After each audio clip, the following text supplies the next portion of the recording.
അങ്ങനെ നമ്മുടെ കേരള പോലീസിന് വീണ്ടും അഭിമാനിക്കാം. അതായത് ചാലക്കുടി ഫെഡറൽ ബാങ്കിൽ നടന്ന ആ ഒരു റോബറി പെട്ടെന്ന് തന്നെ, അതായത് 3 ദിവസത്തിനുള്ളിൽ തന്നെ തെളിഞ്ഞിരിക്കുകയാണ്. എങ്ങനെ തെളിയിക്കും എന്നുള്ളൊരു ഭയങ്കര ഒരു ആശയക്കുഴപ്പമുണ്ടായിരുന്നു. കാര്യം ആ രീതിയിലായിരുന്നല്ലോ റോബറി. ഏകദേശം ഒരു 2.5 മിനിറ്റ് കൊണ്ട് റോബർ നടത്തിപ്പോയി. പിന്നീട് യാതൊരു അനക്കവുമില്ല. പോലീസുകാർ വേറെ കാര്യങ്ങളൊന്നും പറയുന്നില്ല. അപ്പോഴെല്ലാം വിചാരിച്ചു ഓഹോ രക്ഷപ്പെട്ടു, ആ കള്ളൻ രക്ഷപ്പെട്ടു. പക്ഷേ പോലീസ് ഈ റിപ്പോർട്ടുകൾ ഇവർ അന്വേഷിച്ചിരിക്കുന്ന ഒരു കാര്യം പുറത്തേക്ക് വിടാതെ സേഫായി മുന്നോട്ട് പോയതിൻ്റെ ഭാഗം തന്നെ ആയിരിക്കാം ഇയാളെ പിടിക്കാൻ പറ്റിയത്. പക്ഷേ ഈ ഒരു കള്ളനെ പിടിച്ച ശേഷമാണ് കൂടുതൽ ആളുകൾ ഞെട്ടിയത്. കാര്യം പറഞ്ഞാൽ അത്യാവശ്യം നല്ല രീതിയിൽ ജീവിക്കുന്ന ഒരു വ്യക്തി. ആ ഭാര്യ വിദേശത്ത് നേഴ്സാണ്, അത്യാവശ്യം നല്ല രീതിയിൽ സമ്പാദിക്കുന്നുണ്ട്. ഈ ഒരു വ്യക്തി, ഇയാളുടെ പേര് റിജോ ആൻ്റണി എന്നാണ്. ഇയാൾ 2020 വരെ വിദേശത്തായിരുന്നു. അപ്പോൾ ഈ കോവിഡിൻ്റെ പല പ്രശ്നങ്ങളും കാരണം ഇയാളുടെ ജോലി പോയി. നാട്ടിൽ വന്ന ശേഷം പിന്നീട് ജോലിക്കൊന്നും പോയിട്ടില്ല. സുഖമായിട്ട് വീട്ടിലിരുന്ന് ഭാര്യ അയച്ചു കൊടുക്കുന്ന കാര്യം കൊണ്ട് ജീവിക്കുകയാണ്. പക്ഷേ മാന്യമായിട്ട് ജീവിക്കാമായിരുന്നു. ഭാര്യ വിദേശത്താണ്, അത്യാവശ്യം ഇത്രയും വർഷം ഗൾഫിൽ നിന്നിട്ടുണ്ട്. അപ്പം എന്തെങ്കിലുമൊക്കെ സേവിങ് ഉണ്ടെങ്കിൽ അയാൾക്ക് സുഖമായിട്ട് ജീവിക്കാമായിരുന്നു. പക്ഷേ ഇയാൾക്ക് ദൂരത്തിൻ്റെ അങ്ങ് അറ്റമായിരുന്നു. ഭാര്യ അയച്ചു കൊടുക്കുന്നതും അയാൾ ഉണ്ടാക്കിയതും എല്ലാം അയാൾ നശിപ്പിച്ചു. പിന്നെ വീട് വെച്ചതിൻ്റെ കുറച്ച് കടങ്ങളുണ്ടായിരുന്നു. അതിൻ്റെ കൂടെ ഇയാൾ ഭാര്യയുടെ പൈസ മൊത്തം തീർത്തത് മാത്രമല്ല, പുറത്തുനിന്ന് പലിശയ്ക്ക് പൈസ എടുത്തും ദൂരത്ത് കടത്തി. അതായത് താൻ വലിയൊരു സംഭവമാണെന്ന് കാണിക്കാൻ, കൂട്ടുകാരിടയ്ക്ക് വലിയ സംഭവമാണെന്ന് കാണിക്കാൻ വേണ്ടിയിട്ട് പൈസ വാരിക്കോരി ഇറക്കിയതായിരിക്കാം. പക്ഷേ നമ്മളുടെ ഓരോ രൂപയും കഷ്ടപ്പെട്ട് ഉണ്ടാക്കുന്നതാണെന്നുള്ള ബോധമില്ലാത്തത് കൊണ്ടാണ് ഇങ്ങനെ മറ്റുള്ളവരുടെ മുന്നേ ദൂരത്ത് കാണിക്കാൻ വേണ്ടി ഇങ്ങനെ പൈസ വാരിക്കോരി ചിലവാക്കുന്നത് അല്ലേ. ഇപ്പോൾ ആർക്ക് നഷ്ടമായി? ഈ ഒരു വ്യക്തിക്ക് നഷ്ടമായി. പൈസ ഇരുന്ന് മൊത്തം പോയി.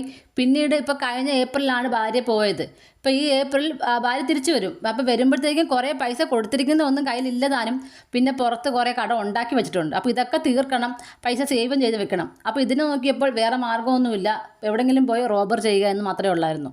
അല്ലാതെ വേറെ ഇപ്പോൾ 2 മാസം കൊണ്ട് പൈസ ഉണ്ടാക്കാൻ വേറെ മാജിക്കൊന്നും ഇല്ലല്ലോ. അപ്പം റോബർ ചെയ്യുക അല്ലെങ്കിൽ ആരെങ്കിലും പറ്റിക്കുക, ഈ 2 കാര്യമല്ലേ ഉള്ളൂ.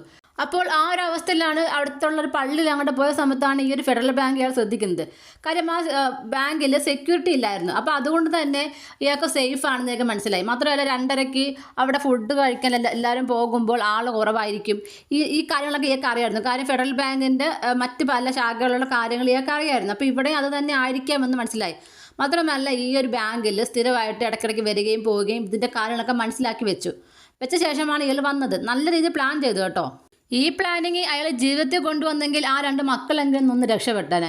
ഇതിപ്പോൾ 2 മക്കളും വിദേശത്ത് കിടന്ന് കഷ്ടപ്പെടുന്ന ഭാര്യയും മാതാപിതാക്കളും എല്ലാം നാണം കെട്ടില്ലേ. ഈ പറഞ്ഞ ആളുടെ അച്ഛൻ എന്ന് പറയുന്നത് റിട്ടയർഡ് വില്ലേജ് ഓഫീസറാണ്. ഇപ്പം നാട്ടിലാണെങ്കിൽ അറിയപ്പെടുന്നൊരു വ്യക്തിയും അറിയപ്പെടുന്നൊരു കുടുംബവും അവരുടെ കുടുംബക്കാരെല്ലാം അത്യാവശ്യം നല്ല രീതിയിൽ ജീവിക്കുന്ന ആൾക്കാരാണ്. അവർക്കെല്ലാം എന്ത് നാണക്കേടാണ് ഉണ്ടാക്കിയതില്ലേ. അപ്പോൾ അയാളുടെ ഈ പ്ലാനിങ് ജീവിതത്തിൽ രക്ഷപ്പെടുന്ന രീതിയിൽ എന്തെങ്കിലും കാര്യത്തിന് ഉപകരിച്ചെങ്കിൽ നല്ല രീതിയിൽ ജീവിക്കാമായിരുന്നു. അതിന് പകരം ആ കുടുംബം ഒന്നാകെ നശിച്ചു പോകുന്ന അല്ലെങ്കിൽ നാണക്കേടിലേക്ക് തള്ളിവിടുന്നൊരു പ്ലാനിങ്ങാണ് അയാൾ നടത്തിയത്. എന്തായാലും അയാൾ അങ്ങനെയൊക്കെ പ്ലാൻ ചെയ്തു. ഏകദേശം 2.5 മിനിറ്റിനകമാണ് ഈ പറഞ്ഞ പോലെ പൈസ എടുത്തുകൊണ്ട് പോകുന്നത്. അപ്പോൾ പോലീസിനോട് ചോദിക്കുന്നില്ല എന്താണ് ഇയാൾ ഇത്ര 45 ലക്ഷം രൂപ അവിടെ ഇരുന്നിട്ട് പോലും എന്തുകൊണ്ട് 15 ലക്ഷം രൂപ മാത്രം എടുത്തു എന്ന് ചോദിക്കുന്നു. അപ്പം അതിന് പോലീസ് പറയുന്ന ഉത്തരം ഇങ്ങനെയാണ്: പെട്ടെന്ന് പൈസ എടുത്ത് രക്ഷപ്പെടുക എന്ന രീതിയിലാണ്. കാര്യം ഇയാളെ പിടിച്ച് പൂട്ടിയിട്ട ആളുകളും പിന്നെ അപ്പുറത്തു നിന്നൊക്കെ ആരൊക്കെയോ ഫോൺ ചെയ്യുന്ന കേൾക്കുന്നുണ്ട്. അപ്പം പെട്ടെന്ന് തന്നെ കയ്യിൽ കിട്ടിയ 3 ബണ്ടിൽ പൈസ എടുക്കുക. അപ്പോൾ ഏകദേശം അത്യാവശ്യം നല്ല പൈസ ഉണ്ടെന്ന് മനസ്സിലായത് കൊണ്ട് തന്നെ ആ കിട്ടിയ പൈസ കൊണ്ട് രക്ഷപ്പെടുക എന്ന രീതിയിലാണ് അയാൾ ഈ പറഞ്ഞ 15 ലക്ഷം രൂപ മാത്രം എടുത്തത്. മാത്രമല്ല ഇയാളുടെ ഈ റോബർ എന്ന് പറയുന്നത് വെള്ളിയാഴ്ച ദിവസമായിരുന്നു. അപ്പം സെക്കൻഡ് വെള്ളിയായിരുന്നു.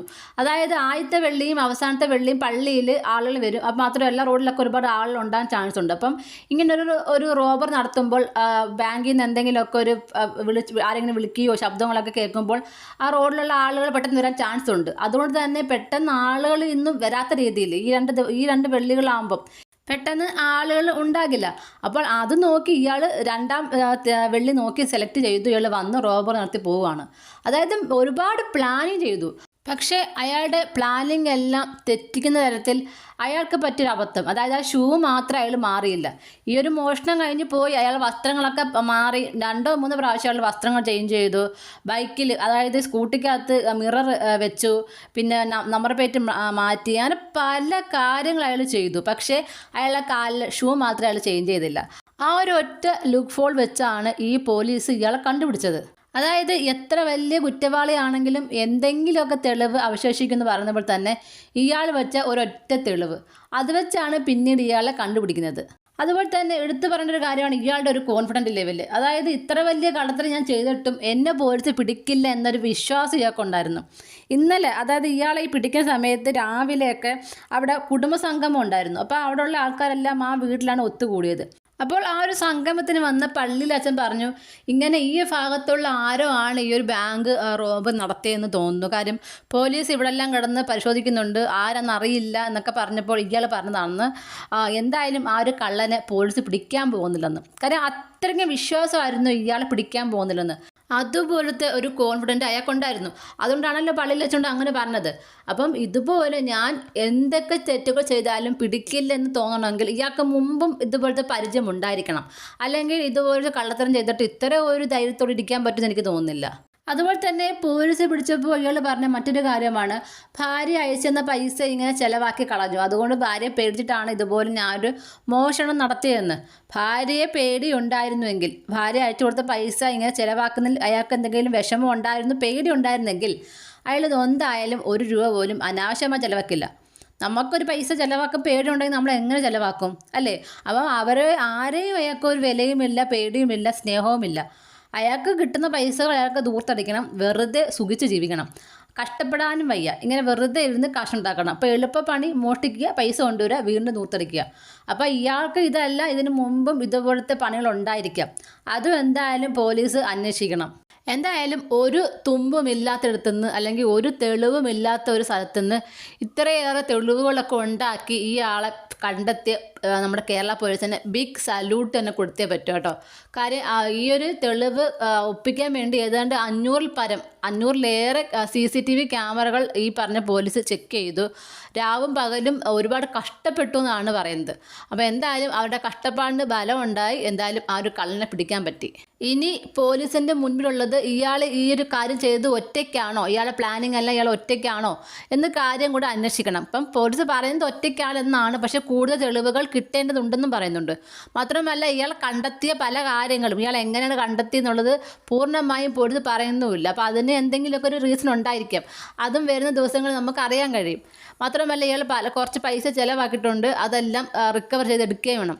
അങ്ങനെ പല കാര്യങ്ങളും ഇനി മുന്നോട്ട് പോകുന്നുണ്ട്. അതുകൊണ്ട് തന്നെ പോലീസ് ഇപ്പോഴും അന്വേഷണം തുടർന്നുകൊണ്ടിരിക്കുകയാണെന്നാണ് പറയുന്നത്. അപ്പം ഇനിയും എന്തൊക്കെയോ തെളിവുകൾ കിട്ടാനുണ്ട്, അല്ലെങ്കിൽ ഇനിയും പല ആളുകൾ ഉണ്ടായിരിക്കാം. നമ്മളോട് ഇയാൾ ഒറ്റയ്ക്കാണെന്ന് പറയുന്നെങ്കിലും ഇയാളുടെ പിറകിൽ ആരെങ്കിലുമൊക്കെ ഉണ്ടായിരിക്കാം. മാത്രമല്ല ഇയാൾക്ക് മുമ്പ് ഇതുപോലത്തെ എന്തെങ്കിലുമൊക്കെ കാര്യങ്ങൾ ചെയ്തിട്ടുണ്ടോ എന്ന് അറിയില്ല. അപ്പം ഇനിയും കുറച്ച് ദിവസങ്ങൾ കഴിയുമ്പോഴേ ബാക്കി ഡീറ്റെയിൽ എല്ലാം അറിയാൻ കഴിയൂ. എന്തായാലും ആ ഒരു കുടുംബത്തിന് മുഴുവനും ഒരിക്കലും മാറാൻ പറ്റാത്ത ഒരു നാണക്കേട് ഈ ഒരു വ്യക്തി ഉണ്ടാക്കി കൊടുത്തു. ഒരു പരസ്യത്തിൽ പറയുന്ന പോലെ തന്നെ ഒന്നും ചെയ്യാതിരുന്നെങ്കിൽ ഇത്രയും ഒരു നാണക്കേട് ഉണ്ടാകില്ലായിരുന്നു. ആ ഭാര്യയോട് പറയാമായിരുന്നു, എൻ്റെ കയ്യിൽ നിന്ന് പൈസ നഷ്ടപ്പെട്ടു പോയി, അല്ലെങ്കിൽ ഞാനിങ്ങനെ ചിലവാക്കിയെന്ന്. അത് ഇത്രയൊരു പ്രശ്നം ഉണ്ടാകില്ലായിരുന്നു. ഈ കേരളം മുഴുവൻ അല്ലെങ്കിൽ ഈ ഒരു വാർത്ത എവിടെയൊക്കെ സ്പ്രെഡായോ അവിടെ എല്ലാം ഇത്ര നാണക്കേട് ഉണ്ടാകില്ലായിരുന്നു.